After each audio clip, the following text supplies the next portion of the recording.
Everybody, welcome back into Bayou Time. Harry McCullough here. We're joined right now by State Trooper Ross Brennan, Louisiana State Trooper, Public Information Officer. Thanks so much for being in with us. First story is not great. It's summer. Things are going on, but we had a fatality in the area. So late Saturday night around 8 o'clock on the 28th, troopers responded to a two-vehicle serious injury crash involving a motorcycle on LA Highway 70 in Pier Park near Verrett Street.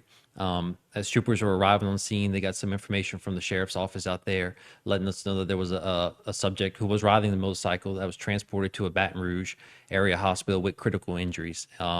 Unfortunately, as the investigation went on, we found out that that person, Sherry Atkins, she ended up passing away at the hospital from her injuries that she received in that crash. But basically what happened during it is there was Craig Oquan was traveling north on Verrett Street, and at the same time, Sherry Atkins was traveling east on Highway 70 while riding a motorcycle. And for reasons still under investigation, as Oquan came up to that intersection with Highway 70, there was a stop sign.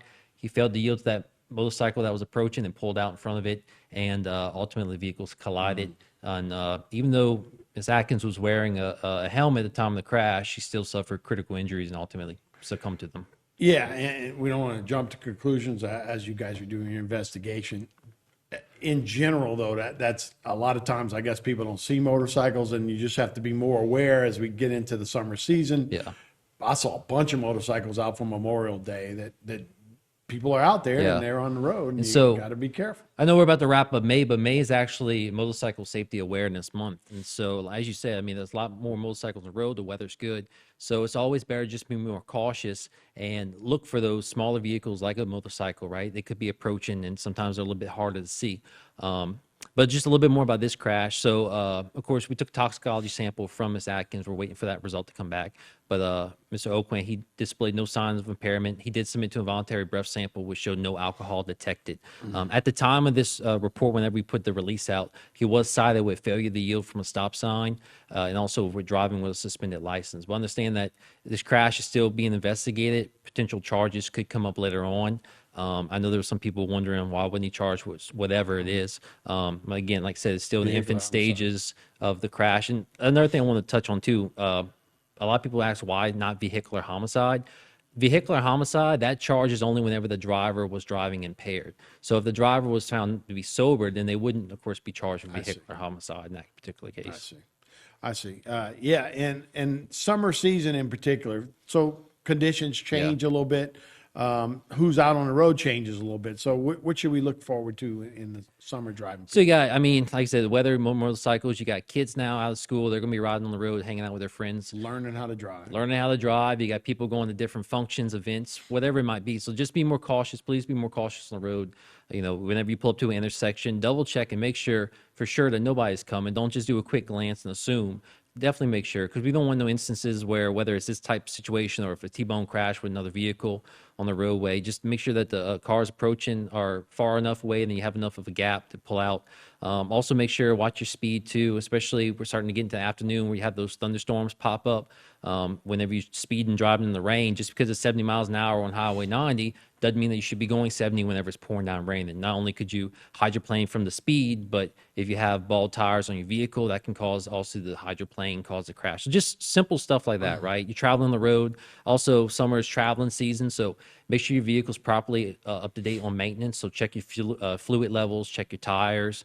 Make sure that your spare inside your vehicle is properly inflated. That way, if you do have a blowout or a flat, you're able to take care of it, and just helps reduce those delays that you might face.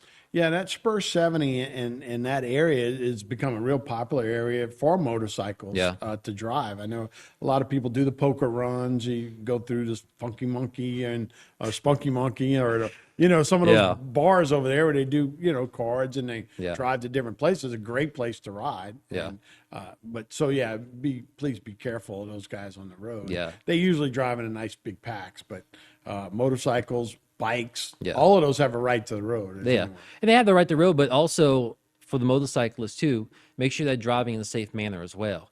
We worked a lot of fatalities last year that involved a motorcycle, and during the investigation, we found the motorcyclist driving at a high rate of speed, driving reckless, such as that. That can also be causing contributing factor to a crash to occur. So a motorcyclist too, yeah, we tell other vehicle drivers to watch out, but as a motorcyclist, you also be making sure that you're making those right choices too and driving correctly, not reckless, putting everybody in danger. Yeah, and obviously, phones, Yeah. distractions, any kind of thing, and then obviously, during summer times, you might be pulling a boat, you might doing all those things that can add to extra hazards on the road. In boats too. I mean, people out in the lake fishing and stuff like that, they might have a few beers while out there.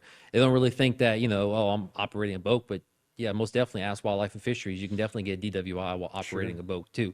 And so if you were drinking all day out on the lake or on the bayou and you come back to the dock, you load up your truck and you get on the road, you can definitely be driving impaired there and cause a crash or get stopped, get arrested for DWI. So if you are going to consume any type of alcohol, always have that sober driver in mind to be able to get you back home safe at the end of the day. Right. And look, I mean, just from fishing, right? You wake up, dark, go out there all day, you're on the water, it's hot. There's a lot of, you driving home, suddenly you get, you're just tired. Take care of it, especially out in the hot sun. Make sure your fluid levels are there too. Make sure that you don't want your blood sugar to drop if you're prone to that and you end up passing out behind the wheel. So just take care of yourself out there in these hot summer months if you are going to be getting on the road and driving. Yeah, I no doubt. So, this is a tragedy that, hopefully we can avoid in the future. Again, it's a summer. A lot of kids that'll be on the road. A lot of, as we say, we might be learning how to drive during the summer. So give everybody a break and let's follow the rules of the road. So, Ross, thanks so much. Thank you. All right, we'll be right back with more Bayou Time right after this.